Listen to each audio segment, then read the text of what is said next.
Alguna gente pensará que por el aprecio y la amistad de tantos años, lo que voy a decir está sesgado por la amistad. Es posible que sí, tenga un poco de ese sesgo y la admiración que siempre te he tenido. Efectivamente, ese proyecto de Unión para el Cambio fue un fracaso. Enio Rodríguez, con todos sus pergaminos y con todo su conocimiento de la vida nacional y el aporte internacional, no sale diputado, tal vez siendo el mejor candidato a diputado de todos los que los partidos propusieron en esa época. Y resulta que, seguramente por valorar ese espacio, el gobierno del presidente Arias te llama para ser director del Bambi. Resulta que Enio llega a ser director del Bambi y yo no tengo ningún temor en decir lo que voy a decir, conociendo las calidades de honestidad y de compromiso social que tenés vos. Salir del Bambi por un tema tonto, mal enfocado por la prensa nacional, y castigamos a este país, que no estoy pasándole brocha a nadie, estoy diciendo lo que conozco a plenitud, y sacamos de la política nacional a una persona que tiene un valor intrínseco y que sería fundamental en la política nacional. Así sacan a muchos y seguimos gobernados por mediocres. ¿Qué pasó en aquel momento? Ya ahora, en la tranquilidad, pasados los años, ¿por qué se da esa salida de Enio Rodríguez, que había cambiado y que cambió en ese momento lo que venía haciéndose en el Bambi? Fue un momento importante en mi vida, en donde se cuestionó muy fuertemente por la prensa y por uno de los partidos de oposición que montó el escandalito, a raíz de una invitación que yo le había hecho a mis jefes. El famoso Ceruti, ya ni existe, creo. Ni existe. El sábado pasé por ahí y ya no está. No está. Pues invité a mis jefes a raíz de que habíamos logrado erradicar un precario muy feo que había en Alajuela. La gente decía que era para celebrar la aprobación del TLC. Que no tenía, pero es que algo hay de eso, que no tenía agua potable. Las familias caminaban en medio de un lodazal a recoger agua en unas pajas que había a 100, 200 metros de cada casita. El sistema de tanques sépticos o excusados de hueco no funcionaba por la calidad del suelo, un suelo arcilloso, qué sé yo, necesitaba una planta de tratamiento. Entonces vivían en condiciones infrahumanas. Con un trabajo conjunto de Limas, la Fundación Costa Rica-Canadá y el Bambi, resolvimos el tema. Y quedaron casitas lindas, planta de tratamiento, calles pavimentadas. Le dimos la vuelta a uno de los lugares más feos de Alajuela. Entonces, pues invité a almorzar a quienes estábamos en la ceremonia de entrega del proyecto, a las juntas directivas del Bambi, de Limas y la Fundación Costa Rica-Canadá. En medio de ese almuerzo ocurre la noticia de que se aprobó la última ley del Tratado de Libre Comercio. Y me piden una celebración al respecto mis jefes. Bueno, pues no hubo más que acceder. La cuenta se fue muy arriba. En el momento que se me hace el escándalo, porque se filtra la factura al Congreso por medio de un partido. El Movimiento Libertario. Movimiento Libertario, correcto. Carlos Gutiérrez era el diputado que hizo el escándalo. Y creo que la actual diputada del Movimiento Libertario estaba en la junta directiva. ¿El nombre? Marielos Alfaro. Alfaro. Estaba en la junta directiva del Bambi. Yo había cancelado la factura porque la presenté extemporánea. Y entonces me avisa la auditoría que le van a hacer una sanción al departamento administrativo por haber tramitado la factura a destiempo. Entonces yo la cancelé. Yo dije, no, la cancelo. ¿Y la pagaste de tus...? La pagué de mis fondos. Vos habías pagado con tu tarjeta, de todas formas. De todas maneras, yo la había pagado. Cuando se arma el escándalo, yo salí y dije, pues ya yo la pagué. No con todo, seguí el escándalo. ¿Cuántos gallopintos se pueden comprar con esa factura? Entonces, no solo yo no tenía una deuda financiera, sino, bueno, un error mío que reconozco, haber escogido un restaurante tal vez de elevado precio para un organismo como el Bambi. Ese error lo reconozco y por eso puse la renuncia, por un error de juicio en la selección del... Pero por cosas mucho más grandes hoy en día, los presidentes parece que apoyan a sus funcionarios a que sigan en la función pública y a veces sin las capacidades y sin la presencia en los verdaderos problemas de esas instituciones. ¿No te quedó el sinsabor después de haber venido trabajando tanto tiempo en eso, de haber salido? Me imagino que para tu familia fue muy duro. Fue un golpe para la familia. En fin, supongo que no estaba entre los favoritos de la administración porque en la campaña electoral había hecho campaña en contra. Supongo que algo de eso se me cobró en algún momento. ¿Y has pensado volver a estar en política?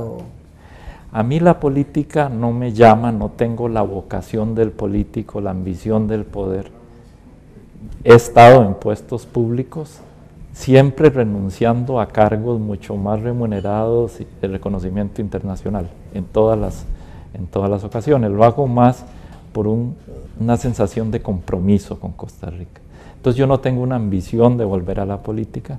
Ahora estoy de vuelta en la Universidad de Costa Rica, soy catedrático, me gusta, tengo libertad de cátedra, puedo opinar, puedo escribir en La Nación, no estoy expuesto a los riesgos reputacionales que significa involucrarse en la política en la Costa Rica de hoy. Hoy uno toma una decisión, de repente Enio Rodríguez, Claudio Alpiza, quien sea, pueda tener un prestigio relativo en la sociedad. Y resulta que el simple hecho de decidir ser político, ese caudal de aprecio que pueda tener uno en algunos sectores, cuando uno toma la decisión de ser político activo, si le va bien, se le va a la mitad. Y pasa a ser sinónimo de sinvergüenza el simple hecho de preocuparse por los problemas nacionales y querer estar en política activa. Desde el punto de vista filosófico, volviendo al inicio de esta conversación, ¿cómo interpretarías vos el futuro de este país si aquellos, y me incluyo, y te incluyo vos, que tenemos verdaderas buenas intenciones para este país, no nos metemos en política? Hay un tema lamentable. El modelo de desarrollo que estamos siguiendo necesita ajustes fundamentales para poder crecer a tasas más rápido, que permitan disminuir el desempleo y sobre todo el empleo informal, que permita una mejor distribución, y se ha generado un descontento. Ese descontento se ha canalizado en parte por amarillismo hacia los políticos y se ha generado entonces una especie de circo romano respecto de los políticos que tienen que demostrar que son honrados y se presume que son delincuentes hasta que prueben lo contrario a cualquier ciudadano. Eso es muy peligroso para una sociedad porque ahuyenta a los mejores. Eso está pasando. Y por cada silla que desprecia una persona honesta y comprometida, hay 5 o 6 sinvergüenzas esperando ese espacio. En política, decía Platón, no hay espacios vacíos, todos se ocupan. Si no lo ocupan los más preparados, lo ocupa una segunda, una tercera fila, siempre habrá alguien dispuesto a ocuparlo. El problema en comparación con hace 30 años, cuando yo iniciaba la carrera profesional y me tocó andar con presidentes como Daniel Oduber, como Luis Alberto Monge, es abismal, abismal. Yo recuerdo una señora como hoy que le dijo a don Luis, yo quiero que usted sepa que en mi casa yo le tengo una velita a la Virgen de los Ángeles y otra a usted. Veneración, sí, respeto, cariño, eso se rompió, se acabó. Recuerdo en uno de de las venidas a Costa Rica por razones profesionales, fui a ver un juego de la selección en el estadio Saprissa. Y de repente se armó una rechifla, pero impresionante, el estadio entero. Pregunté qué era lo que pasaba, extrañado, y me dijeron es que entró el presidente de la República, don Miguel Ángel Rodríguez, en ese momento. ¿Y eso que era sapricista o es sapricista? No, era la selección, era un juego sí, de la estaba en el estadio estaba en Saprissa, su supone estadio. que había más sapricistas. Pero yo me recordé la viejita haciéndole el homenaje con toda su sencillez a don Luis y la actitud de ese momento. Recuerdo también, y no había habido ningún escándalo, no había habido ningún escándalo, que después los hubo, se le cuestionó, no, era una chota al presidente de la República, una falta de respeto a nivel humano, a nivel profesional, y no había dignidad del cargo, se perdió la dignidad. Antes, cuando yo empecé mi trabajo profesional, trabajar en el sector privado era menos. No, el sector privado era menos. Perdón, público. El sector público era de servicio. Entonces se veía como un profesional que quería servir. Eso se acabó, se transformó. En parte fue a nivel mundial con el desprestigio del Estado, las reformas que hablamos de Thatcher, de Reagan, todo eso influyó. Pero en este país ha adquirido unas dimensiones negativas excesivas. Bueno, y para ir concluyendo, porque ya se nos va el tiempo de esta linda invitación que te hice y que te agradezco que hayas venido, desde el punto de vista económico, en esa visión social y en esa visión filosófica que has planteado durante el programa de la economía, ¿qué hacemos con ese plan fiscal que pareciera que el costarricense no entiende que los impuestos son fundamentales y el que más brinca para que no haya más impuestos es el más pobre, quien se supone no debería pagarlos? Aquí hay un tema de educación. El costarricense quiere un estado de bienestar. El estado de bienestar se paga. En Suecia la gente tiene un estado de bienestar muy eficiente, pero están dispuestos a pagar el 70% de sus ingresos, porque sabe que va a haber educación pública, va a haber salud, va a haber infraestructura.